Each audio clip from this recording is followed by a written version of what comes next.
नमस्कार दोस्तों। ठंड के इस मौसम में, सर्दी के इस मौसम में सिर्फ हिंदुस्तान में नहीं, पूरे विश्व में आप कह सकते हैं कोल्ड एंड कफ के रोगियों की गिनती बढ़ जाती है। तो दोस्तों, ऐसे में एक्यूप्रेशर के द्वारा क्या उपचार करें, आज की यह वीडियो उसके बारे में।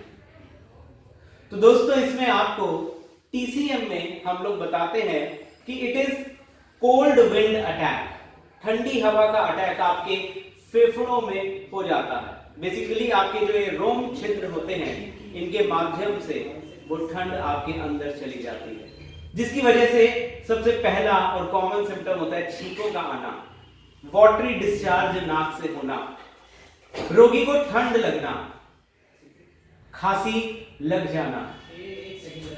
तो दोस्तों, अगर यह सिम्टम बने रहते हैं तो बॉडी एक होना शुरू हो जाता है, गर्दन अकड़ जाती है और स्लाइड सा फीवर भी हो जाता है।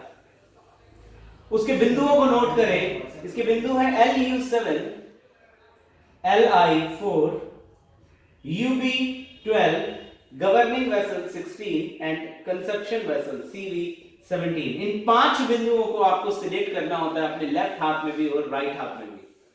जैसे ही आप देखें कि ठंड से होकर कोई व्यक्ति आया और उसको छींके आ रही है, रनिंग नोज की बिगनिंग हो रही है, थोड़ा बहुत उसने खांसना शुरू किया, आप ये पॉइंट लगाएंगे तो 2 घंटे के अंदर आप देखेंगे कि पेशेंट ठीक हो गया।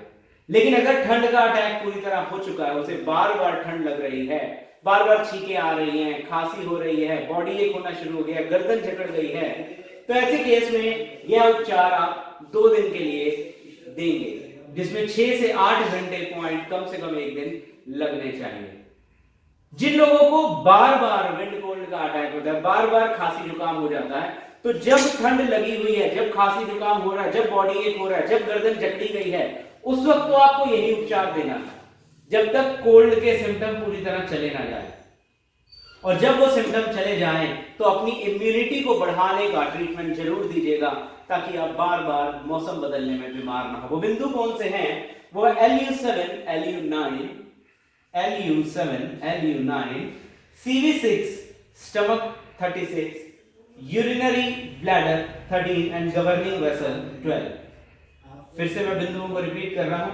LU7 and 9, CV6 and stomach 36, governing vessel 12 and urinary bladder 13। इन बिंदुओं को जब आप टोन करते हैं तो ये आपकी इम्यूनिटी को बढ़ा देते हैं। जब आपकी इम्यूनिटी बढ़ जाती है तो बार बार ठंड का आक्रमण आपके शरीर में नहीं होता, आप बार बार जुकाम से ग्रसित नहीं होते, आपकी डिफेंसिव मैकेनिज्म जो है, डिफेंसिव एनर्जी जो है, वो स्ट्रांग हो जाती है। तो दोस्तों, आज की इस वीडियो में इतनी जानकारी के साथ मैं जगमोहन सचदेवा आपसे विदा लेता हूं। आने वाली वीडियोस में और चर्चा करेंगे टीसीएम के दूसरे पहलुओं पर। तब तक के लिए नमस्कार।